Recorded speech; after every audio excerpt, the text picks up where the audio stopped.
Hello and welcome to today's video where I will be discussing the top 5 women's rights charities that you should be getting involved with. Now, there's still a lot of controversy over women's rights and whether or not we still need charities. So before I begin talking about the 5 main charities I think you should be getting involved with, we're going to go through a couple of the myths that surround women's rights. Myth number 1, women have the same rights as men. This is a common myth directed typically at women from Western cultures. Although women from Western cultures do tend to have the same rights on paper as men, they do not experience the same treatment as men. And when we look at non-Western societies, women definitely do not have equal rights to men, not even on paper. For example, women in Afghanistan are actually banned from going to high school and participating in political debates. In China, women are excluded from making policy-making decisions. In Yemen, women are forced to marry by state policy. Women also do not have body autonomy. This means until they're married, their family is in control of their body. And when they are married, their husbands are in control of it. And a shocking figure is that 54% of these women are actually girls under the age of 18. So that's just 3 countries that I've stated right there where women do not have equal rights to men. Not even close. Myth number 2, women's issues are being heard and they're even in positions of power now. What is the issue?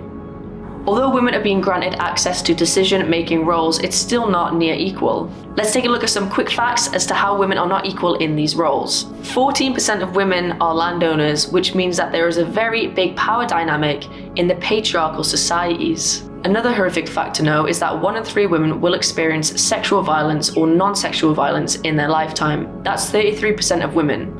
2% of men experience this in their lifetime. And because of this experienced violence, they will struggle later on in life. 61% of girls in rural environments do not attend school. The reason for this is that many of these women are actually married off young. They're married off as girls. They're also harassed when they're at school. And if they have a brother, their brother will be chosen to go to school instead of them. Myth number 3.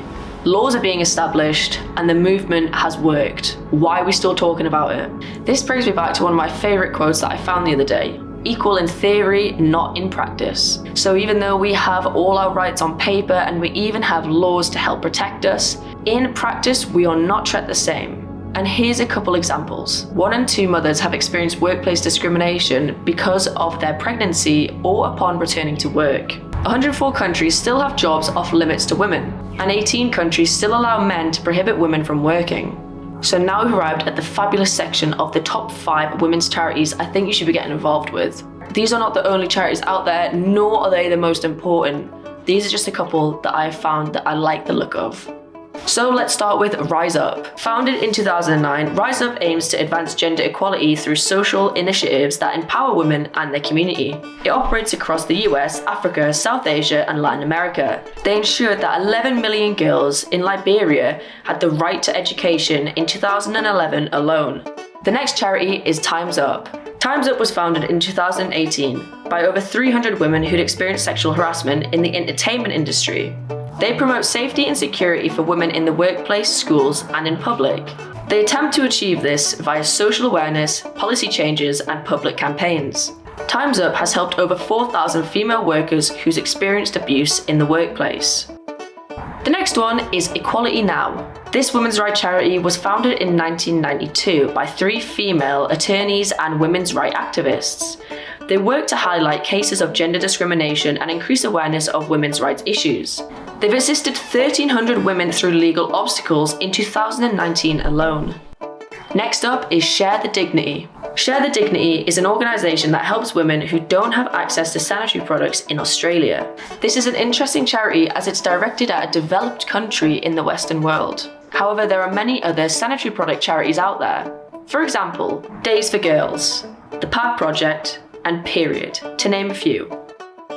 And finally, possibly my favourite charity of all, Girls Not Brides. This charity was founded in 2011 and aims to tackle child marriage and other harmful practices. They do this by educating and training 5,000 people a year in more than 30 countries with workshops and implementing policy making. If we can help stop child marriage, we can help stop a lot of the big problems and issues out there with child pregnancy and child abuse and sexual violence. It also means that these girls can go to school and actually have a future for themselves. So to conclude today's video, I'd like to touch upon a couple ways you can support and get involved with women's rights. Volunteer with a recognised women's rights organisation. Volunteer work can include things like research, communication, organisation, and event running. Attend marches and protests. One of the best ways to be heard is to be seen. Be an active body and get involved with your friends and family to join a protest and a march. Make sure it's professionally organised and you're being safe while doing it. Start a fundraiser. Choose a charity that you truly believe in and start fundraising money for it. This can be through sponsored hikes, walks, book sales. You could even do trampolining. You can even walk on your hands for 5 miles. There's links to the charities that I've mentioned in today's video in the description below. I hope today's video has inspired you to get involved with women's rights charities and shone some light on some areas which still need development. Have a lovely day and namaste.